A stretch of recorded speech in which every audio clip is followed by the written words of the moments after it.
All right, Dan, if you thought my Hellcat was fast, it wasn't.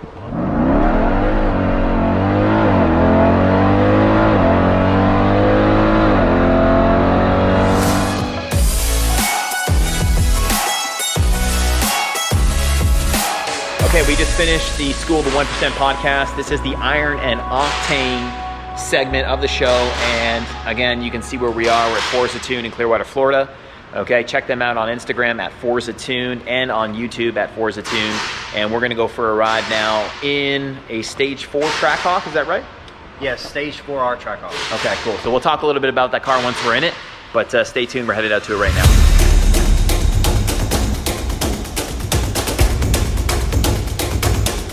Okay, so here we are. So this is your Stage 4. Tell us a little bit about it, just for the car community. So Stage 4R Trackhawk, this is around 1,000 horsepower at the engine, around 850 at the wheels. Okay. 93 octane pump gas. Very reliable, if not more reliable than stock. Yeah, because you guys do things like you guys put spacers between the blower and the intake manifold, a heat blanket. Yeah, all the drive lineup stuff is upgraded. Any weak components. So you can easily daily drive this, and I'll show you. It'll drive exactly like a 100% stock car until you push the gas. Okay. So sweet, let's roll, man. Okay. Let's do it. I'm excited. I've never been in one of these, so I mean at the dealer. That's it. Yeah. All right, Dan. If you thought my Hellcat was fast, it wasn't. Just letting you know. Just letting you know. So this Trackhawk is actually it's like blue slate pearl color underneath this wrap. Okay. Which I didn't even know. They're very rare. I think they only made like 25 of them. Yeah, blue slate. You know that blue Charger that we saw today? You were like, I like that color. That's the color this thing is. Nice. This is a super nice guy. He's down around like Venice. In Cali or here? No, Venice here? There's a Venice, Florida. Okay. So he's probably, let me see, maybe an hour and a half-ish south. Okay. And so he's got a bunch of cars we do for him. Sweet. He's a really nice guy.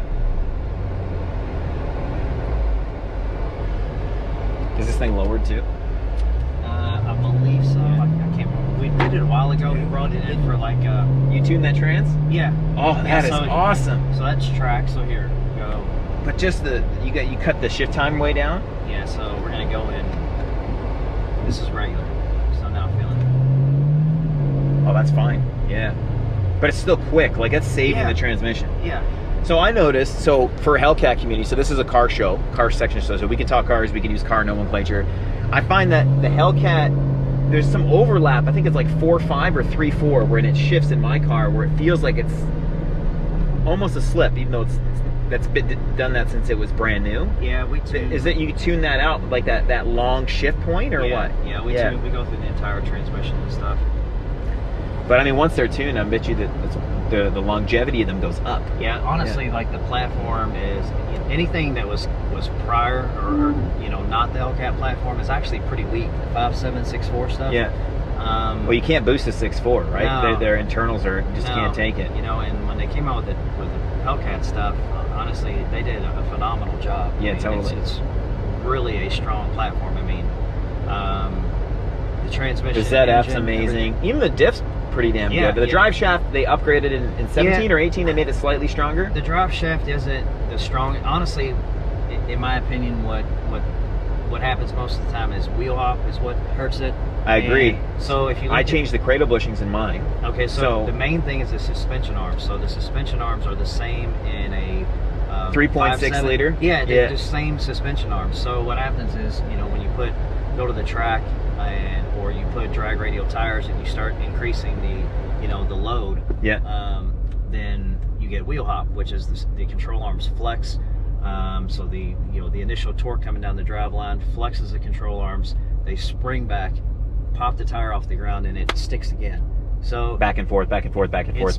Basically, and then it busts. Yeah, it'd basically be the equivalent of if you jack the back of the car up on a jack and got the back tires off the ground, put it in gear, spun them up, drop it down, and jerked it. That initial when the tires hit the ground, that's what's happening. Got it. So my car did it so bad. So for the Hellcat community, because I mean, by the way, Hellcat community, listen to the people who know, because there's so many people, keyboard heroes on the forums talking about what causes the problem. You know what I'm talking about, right?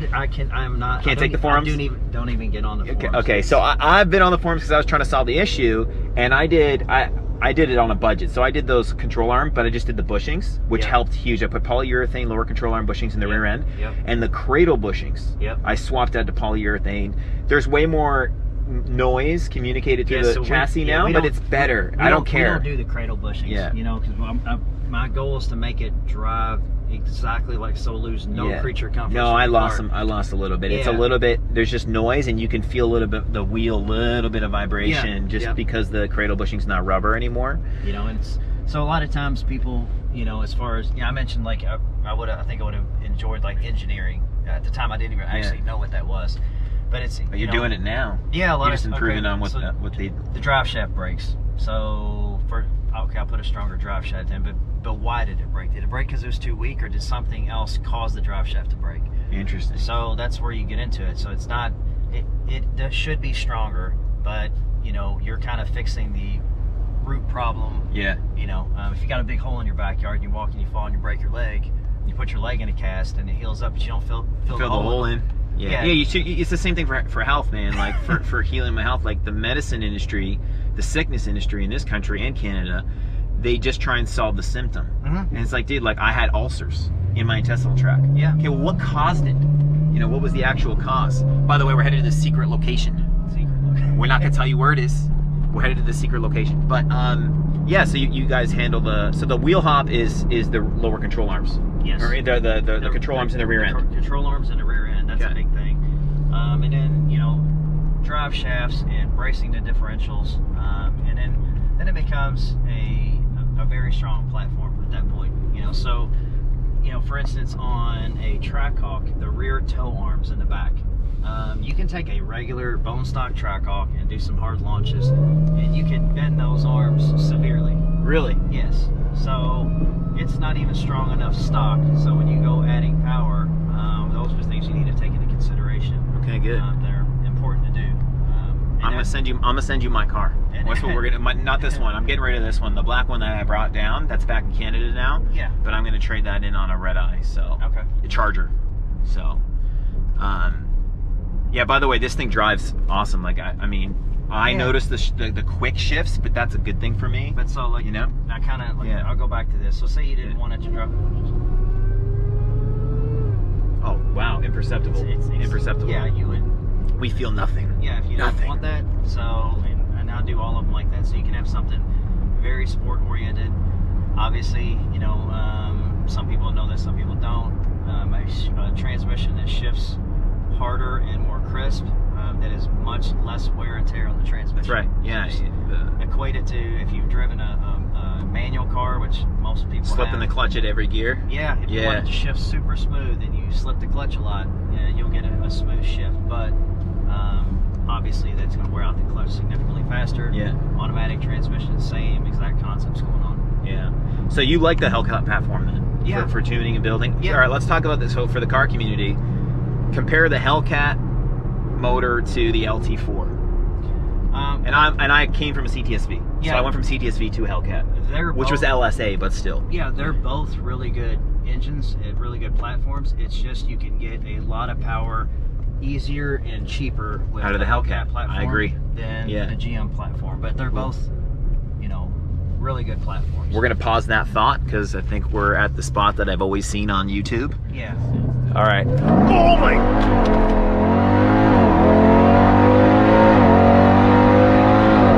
Holy fuck.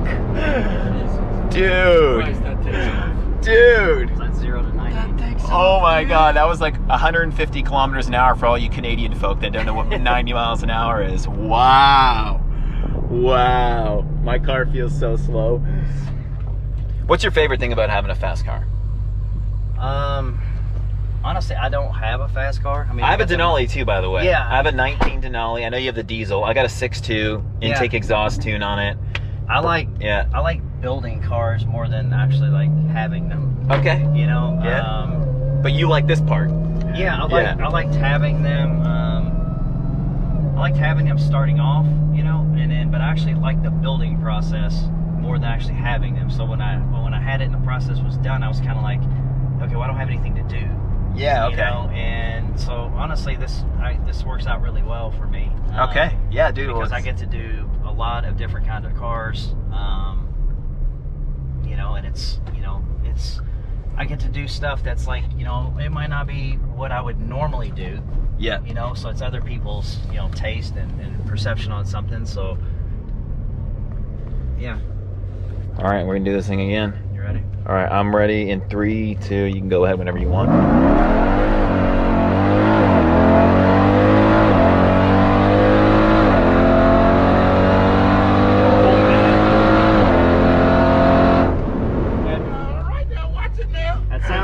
Did it sound good? You wouldn't think an SUV would do that, would you? That thing there moved. I thought it was one of them jets coming through. Yeah. Goddamn. So you approve? You would like one? Yes, sir. Okay. It's a Trackhawk. Awesome. Got the Hellcat motor in it. Wow. Yeah. And then That thing sounds so beautiful. yeah, and we fix them up so it's 1,000 horsepower. Woo. Yeah. Are you It's an getting ab. wings on it? It's an ab workout. Add some wings till you guys go to France. Yeah. Thank God we don't have wings on this thing, man. Yeah. All right, be careful. I got a tractor trailer coming in. Okay. Yeah, we're leaving. We're out. Thanks, Hey, man. man. Nice meeting you. All right. Starting to rain, but that was something else. My Hellcat feels like a Prius, so I'm gonna trade it in, and then when my fiance allows me to, I think after I pay for the wedding next year, I'm gonna send my car down to Brenton. So this is the octane section of Iron and Octane. Thanks, Brenton. No this problem, is buddy. literally the fastest thing, at least 0 to 100 kilometers an hour, 100 miles an hour that I've been in. But wow, damn, crazy.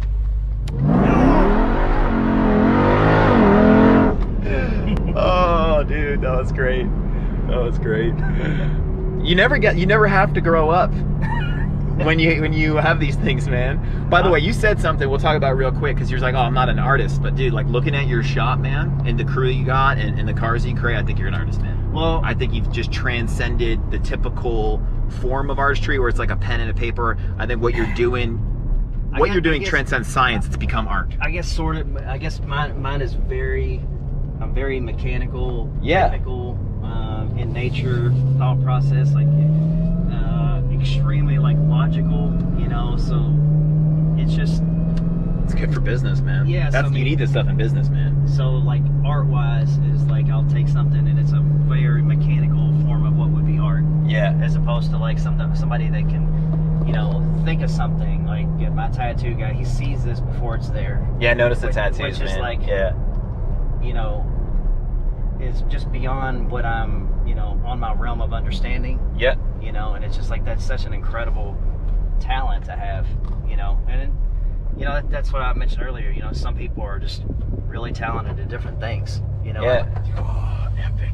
But when you double down on your strengths, though, they can become an art form. And he's happy.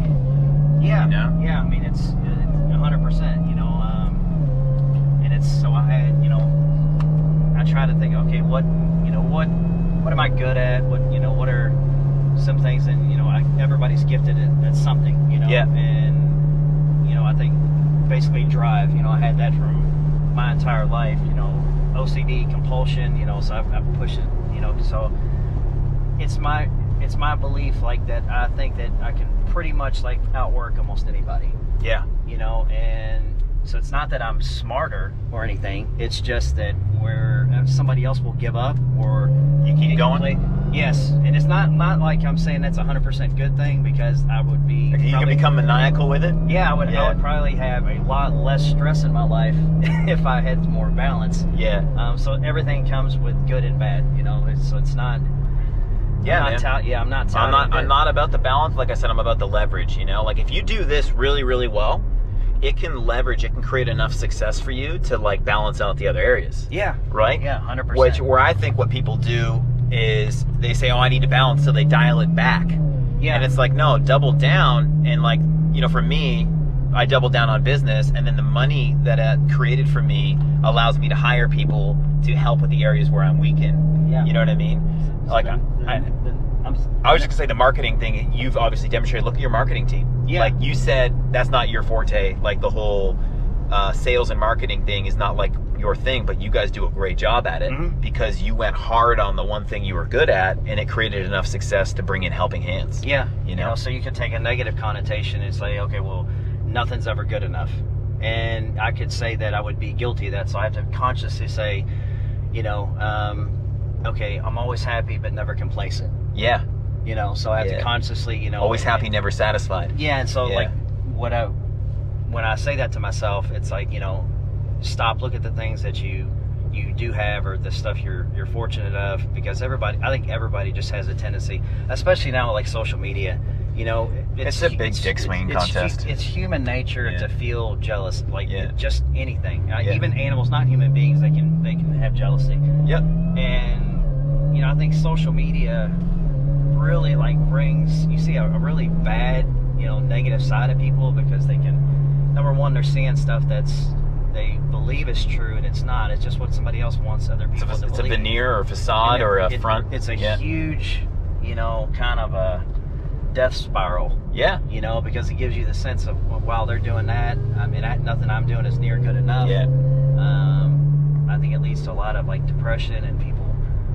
Dude, I think social media is doing good for us at all. And a matter of fact, now I think they're even working against what built this country, which is freedom of speech. Yeah, now, like on now top the, of the censorship stuff. Dude, it's getting like, bad, man. That's the same exact stuff that goes on in like communist China. Dude. So the Soviet Russia, there was a saying that says you have freedom of speech, but you're not allowed to lie. Yeah. And who determines who lies? Yeah. The communist government, right?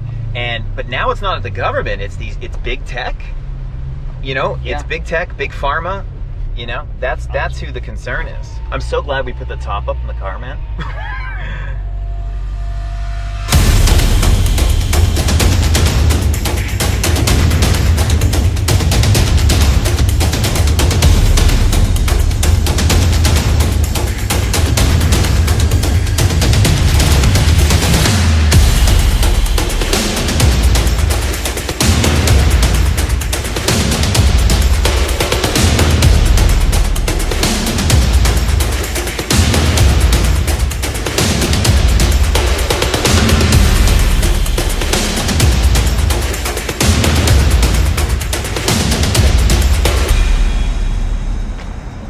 So this is Mopar. This is a huge shout out to all the engineers, the business people, the executives at FCA and at Mopar Performance.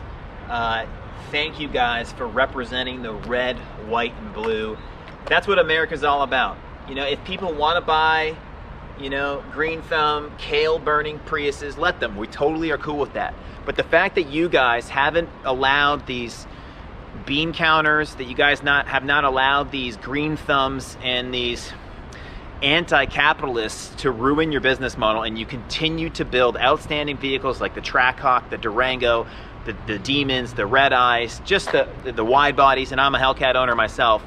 The fact that you guys are continuing to build, regardless of the political correctness, amazing cars, that's impressive to me as a business owner. It's inspiring to all of us across the nation, and there's nothing more American than a supercharged V8.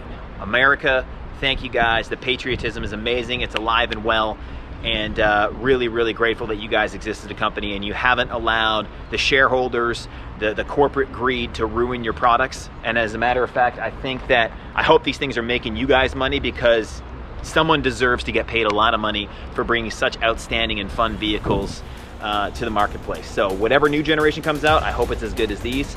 Thank you guys. Thanks to Mopar. Thanks to Dodge.